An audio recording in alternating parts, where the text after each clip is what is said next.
दिल्ली के उप मुख्यमंत्री मनीष सिसोदिया जी, जिन्होंने एजुकेशन के क्रांतिकारी उपलब्धियां हासिल कीतियां ने किया, और दूजे पासे सरदार बलकार सिंह जी, लालचंद कटारू तक जी, सुरिंदर सोढ़ी जी, साडे भैन राजविंदर कौर जी, हरचंद सिंह बरसर जी, साडी समूची जिला जलंधर की टीम अज सवेरे मनीष सिसोदिया जी दिल्ली तो स्पैशल भगवान वाल्मीकि जी के तीर्थ स्थान के उत्ते दर्शन करने लिए आए सी। सवेरे अमृतसर उत्थे दर्शन किए और उस तो बाद जलंधर के शोभा यात्रा में झंडी दी। सो मैं समझदा अज का दिन साडे लिए बहुत ही भागा भरिया सी, बहुत ही अच्छा सीगा। सो हुण मैं मनीष सिसोदिया नूं बेनती करूँगा कि एक नवे टॉपिक के उत्ते तुहाडे नाल जिहड़ा रूबरू होणगे। मनीष सिसोदिया। धन्यवाद चीमा साहब। सभी पत्रकार साथियों को नमस्कार। आज सुबह सबसे पहले तो मुझे भगवान वाल्मीकि तीर्थ स्थली पर जाने का अवसर मिला। ये मेरा सौभाग्य था। वहाँ पर पवित्र भूमि पर जाकर एक अच्छा अनुभव हुआ कि किस तरह से इस पवित्र भूमि में भगवान वाल्मीकि ने, मैं कह सकता हूँ, रघुकुल परिवार को शिक्षा दी थी। माइक पीछे कर दो, आईडी थोड़ी साइड पे करना, ठीक है ठीक है सर, शुरू करो। जिस तरह से माइक के थल्ले करा था।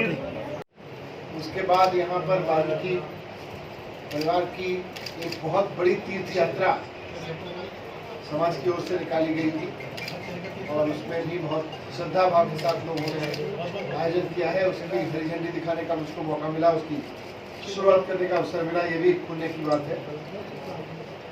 ये अवसर के साथ साथ अब मैं आपके सामने एक महत्वपूर्ण पंजाब के एक और महत्वपूर्ण विषय पर कुछ तथ्य सामने रखना चाहता हूँ कि किस तरह से मौजूदा पंजाब सरकार और पंजाब के मौजूदा मुख्यमंत्री पंजाब की जनता को पुनः झांसे में फंसा रहे। आपको याद होगा कि 2017 में जब पंजाब के चुनाव हुए थे, राज्य विधानसभा के चुनाव हुए थे, तो उस समय कांग्रेस ने चुनाव से 3 महीने पहले रोजगार कार्ड बांटे थे। रोजगार कार्ड बांटे थे। कैप्टन साहब ने वादा किया था, कांग्रेस ने ये वादा किया था कि जी हमारी सरकार आएगी तो हम इस कार्ड के धारकों को, इस कार्ड के होल्डर्स को रोजगार देंगे और जब तक रोजगार नहीं दे पाएंगे रोजगार भत्ता देंगे। अब कांग्रेस को लोगों ने चुन लिया, कैप्टन साहब मुख्यमंत्री बन गए। 4.5 साल तक कांग्रेस ने या कांग्रेस के नेताजी मुख्यमंत्री जी ने एक बार भी जॉब कार्ड की बात नहीं की। जॉब कार्ड को भूल गए, रोजगार को भूल गए, वो पूरी तरह से रोजगार भत्ते की बात भूल गए। उन्होंने 4.5 साल में एक बार भी बात नहीं की। 4.5 साल में जब लोग दुखी हुए और इस तरह के तमाम बातों को भूल गए, लेकिन मैंने रोजगार कार्ड स्पेशली कहा है, किसी विशेष संदर्भ में कहा है कि किस तरह से कार्ड देके लोगों के साथ झांसा किया गया था। अब कांग्रेस ने चन्नी साहब को मुख्यमंत्री बना दिया। चन्नी साहब मुख्यमंत्री बने तो वो भी अपनी पार्टी के रोजगार कार्ड को तो भूल गए कि हमारी पार्टी ने कभी रोजगार कार्ड दिया था, रोजगार भत्ते की बात की थी। रोजगार कार्ड की बात नहीं कर रहे चन्नी साहब। अब चन्नी साहब एक नया कार्ड लेके आ गए, एक नया कागज लेके आ रहे हैं लोगों के हाथों में देने। वो कह रहे हैं कि ये 5 मरला कार्ड है, 5 मरले का कागज है, हम इसको देंगे लोगों को, 5 मरला जमीन देंगे। ये और बड़ा झांसा रोजगार कार्ड की तरह से चन्नी साहब का लेके आए हैं, चन्नी साहब लेके आए हैं। वो कह रहे हैं कि ये चुनाव हम जीत जाएंगे तो अगली बार हम आपको 5-5 मरला जमीन दे देंगे। इसके लिए लोगों को कागज दिए जा रहे हैं। 5 मरले का वो कार्ड है, एक तरह से कागज पकड़ाए जा रहे हैं लोगों के हाथों में। जमीन नहीं दे रहे, जमीन एक को भी नहीं मिली, जमीन नहीं दे रहे, कागज दे रहे हैं कि साहब ये जमीन का कागज देंगे, जमीन देंगे, इस कागज के आधार पे हम आपको बाद में जमीन देंगे जब चुन के आ जाएंगे दोबारा से। लेकिन जमीन तो देंगे नहीं। जमीन देंगे कैसे? जमीन तो देने की उनकी नियत ही नहीं है। मैं पंजाब की जनता से कहना चाहता हूं कि जिस तरह से कैप्टन साहब का रोजगार कार्ड एक बहुत बड़ा झांसा था, एक बहुत बड़ा फर्जीवाड़ा था, चन्नी साहब का ये 5 मरले वाली जमीन का जो कार्ड आपके हाथों में दिया जा रहा है, वो जो कागज आपके हाथों में दिया जा रहा है कि वादा है, वो भी एक बहुत बड़ा झांसा है। एक भी आदमी को जमीन नहीं मिली। ये जमीन की योजना एक्चुअली 1961 की है, 5 मरला की, सारे पत्रकार बंधु जानते हैं। 1961 से कांग्रेस ने और बाकी पार्टियों ने एक आदमी को जमीन नहीं दी इस योजना में, और आज भी चन्नी साहब जमीन नहीं दे रहे। जमीन देने के वादे का कागज दे रहे हैं उसके हाथ में। चन्नी साहब से भी मैं कहना चाहता हूं कि इतना झांसा क्यों दे रहे हैं आप लोगों को। आप तो 3 बार तो एमएलए रह लिए, मंत्री भी रह लिए। आपने अपनी विधानसभा में कहीं बता दो 1961 की इस योजना के तहत किसी को जमीन दी हो तो। अब योजना तो 1961 में ही बन गई थी, ये 5 मरले वाली। आज तक किसी पार्टी ने जमीन नहीं दी, आज चन्नी साहब भी नहीं दे रहे। जमीन देने के वादे का कागज दे रहे हैं। तो जैसे कैप्टन साहब ने कार्ड दिए थे रोजगार के, वैसे ही चन्नी साहब जमीन के कार्ड दे रहे हैं कि हम जमीन देने का वादा करेंगे, वादा कर रहे हैं। लेकिन जमीन नहीं मिलने वाले लोगों को मैं कहना चाहता हूँ उतना ही फर्जीवाड़ा है इसमें भी जितना रोजगार वाड़ा फर्जीवाड़ा, रोजगार कार्ड। धन्यवाद। सर इसके बारे में सर मेरी एक बेनती है, जब भी कोई भी सरकार आती है रोजगार के नाम पे या प्लाट बांटने के नाम पे सभी को वादे करती है। हमारे पत्रकार भाई कई ऐसे हैं, उनके पास किसी के पास है मकान है, किसी के पास नहीं है। क्या उनके लिए भी कोई सहूलत देंगे आप? मैं अभी 5 मरले वाले पे कुछ सवाल है। सर बहुत से अभी तो उन्होंने अनाउंस किया है, थोड़े दिन पहले ही सरकार आई है, चन्नी सरकार जो आई है, तो उन्होंने कहा है कि इस मंथ में हम जो है वो क्राइटेरिया पूरा कर लेंगे जो फॉर्म जिन्होंने फिल किए हैं। तो उन्होंने जो बिजली का बिल भी था उन्होंने माफ़ किया है, बहुत से लोगों को उन्होंने बोल भी दिया है। तो उसके बारे में क्या कहना चाहते हैं? बिजली का बिल माफ किया? हाँ, बोल रहे हैं कि जो जिनके पेंडिंग थे बोल ही रहे ना, ऑर्डर भी कर दिए हैं सर ऑर्डर भी कर दिए गए। बिजली के बिल आए तो बात करें सर, ऑर्डर भी कर दिए गए हैं। 83% बिजली के बिल 0 आता है। सर कांग्रेस पार्टी 5 मरले के प्लॉट को लेकर वायदे किए जा रहे हैं, जैसे कांग्रेस कर रही है। आपने भी कोई वादे किए थे, 10 वायदे आपने वहाँ उससे भी केजरीवाल साहब ने भी किए हैं। तो क्या वायदों से सरकार चलती है हमेशा? नहीं, काम करने से चलती है। आज केजरीवाल जी ने दिल्ली में ये करके दिखाया कि जो हम कहते हैं उससे ज्यादा करके दिखाया। दिल्ली में हमने जितने वादे किए थे 5 साल में उससे ज्यादा करके दिखाया। और अभी भी जो केजरीवाल जी की गारंटी दिल्ली में है उनसे ज्यादा पे काम चल रहा है।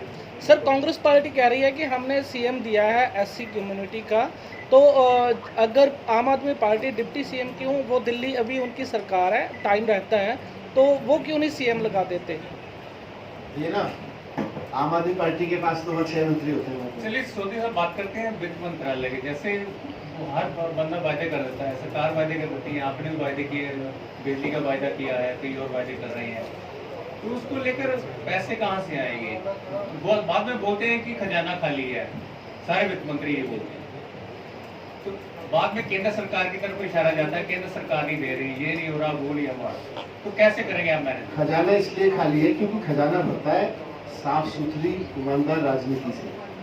कमीशन खाने से खजाना नहीं भरता। मिड डे मील में कमीशन खाएंगे और टैक्स इकट्ठा करने में पैसा बेईमानी करेंगे तो खजाना नहीं भरता। दिल्ली इसका अगला एक जीता जागता उदाहरण है अकेला, जहां 5 साल की सरकार में बजट हमारा 30,000 करोड़ से 60,000 करोड़ हो गया केवल 5 साल में। क्यों? क्योंकि ईमानदार राजनीति आई। तो लोगों का जो लोग तो टैक्स देते हैं, उसके टैक्स में इधर उधर चोरी हो जाती है। लोग तो ऐसा नहीं है कि आप बाजार से कुछ खरीद के लाते हो, आप टैक्स बिना टैक्स के लाते हो, आप माचिस भी लाते हो तो टैक्स दे के लाते हो। अब वो माचिस का, तेल का, नमक का टैक्स आपका दिया हुआ वहाँ पहुँच रहा है कि नहीं पहुँच रहा है, असली चोरी वहाँ है और फिर उसके खर्च करने में चोरी है। एक बात, पेट्रोल डीजल का पंजाब में बहुत क्या ज्यादा इसमें क्या? दिल्ली में महंगा है, ये पूरे देश में महंगा हो रहा है, सारी दुनिया में सस्ता हुआ, क्यों बढ़ रहा है? सारी दुनिया में सस्ता हुआ। लेकिन हमारी केंद्र सरकार ने जो टैक्स लगाए हुए थे, मान लो 100 रुपए का था, सारी दुनिया में जब 80 रुपए का हुआ तो केंद्र सरकार ने वो 100 रुपए और 80 रुपए का बीच का टैक्स बढ़ा दिया। सर ये बताइए कि हम फ्री देने का ही वादा क्यों करते हैं कि बिजली फ्री देंगे, ये फ्री देंगे, उसे सस्ता क्यों नहीं करते ताकि सभी मेहनत कर सके, सभी को फायदा, सभी वर्ग। देखिए, जनता के पैसे को चोरी करने से अच्छा है कि उससे उसको फ्री बिजली दी जाए। जनता के पैसे को मंत्रियों के यहाँ बिजली फ्री मिलेगी और आम आदमी अपने बच्चे को पढ़ाना चाहेगा, अपने घर में एक पंखा बल्ब चाहेगा तो उसको उसका पैसा देना पड़ेगा और मंत्रियों को फ्री मिलेगी जनता के पैसे से। ये तो ठीक नहीं है। ठीक तो यह है कि जनता टैक्स दे रही है, जनता टैक्स देती इसलिए। ਸਰ ਬੇਰੁਜ਼ਗਾਰੀ ਦੇ ਮੁੱਦੇ ਤੇ ਤੁਸੀਂ ਗੱਲ ਕੀਤੀ ਆ। ਬੇਰੁਜ਼ਗਾਰੀ ਇੱਕ ਵੱਡਾ ਮੁੱਦਾ, ਰੁਜ਼ਗਾਰ ਜਿੱਦਾਂ ਤੁਸੀਂ ਦੱਸਿਆ ਕਿ ਕਾਰਡ ਲੈ ਕੇ ਨੌਜਵਾਨ ਉਡੀਕਦੇ ਰਹੇ ਪਿਛਲੇ 5 ਸਾਲਾਂ ਤੋਂ, ਰੁਜ਼ਗਾਰ ਨਹੀਂ ਮਿਲਿਆ। इस बार आम आदमी पार्टी से भी निगाह ने की गारंटी देने जा रही है आम आदमी पार्टी रोजगार को लेकर? अरविंद केजरीवाल जी मुझे बात करके गए हैं उसके बारे में। और आम आदमी पार्टी के बारे में यह है कि जो बात करती है रिसर्च करके पूरा एक एक उस पर करती है। अरविंद केजरीवाल जी ने जितने भी गारंटी दी है, जितने भी वादे किए हैं, आम आदमी पार्टी की आने वाली सरकार उन सारे वादों को पूरा करेगी और जिस तरह से दिल्ली में उससे ज्यादा काम करके दिखाया, उन वादों से ज्यादा काम। सर ये जो वायदों की बात हो रही है, देंगे तो एक वर्ग को दे रहे हैं, तो बाकी लोगों को क्या फ्री देंगे आप बात फ्री की कर रहे हैं। दिल्ली में हम पंजाब की बात कर रहे हैं अभी। नहीं, सबको दे रहे नहीं, कैसे देंगे आप? पंजाब में क्या आप अनाउंसमेंट करते हैं सभी वर्ग को देंगे? वो तो अनाउंसमेंट की है। नहीं, पूरे वर्ग को कितने यूनिट देंगे? 300 यूनिट। अगर 2017 के इलेक्शन से पहले तो लोग थोड़ा सा कम खर्च करें। पंजाब में तो 2 महीने का इकट्ठा बिल आता इलेक्शन है। से पहले आम आदमी पार्टी ने बहुत बड़ा मुद्दा उठाया था स्टेट में ड्रग्स का।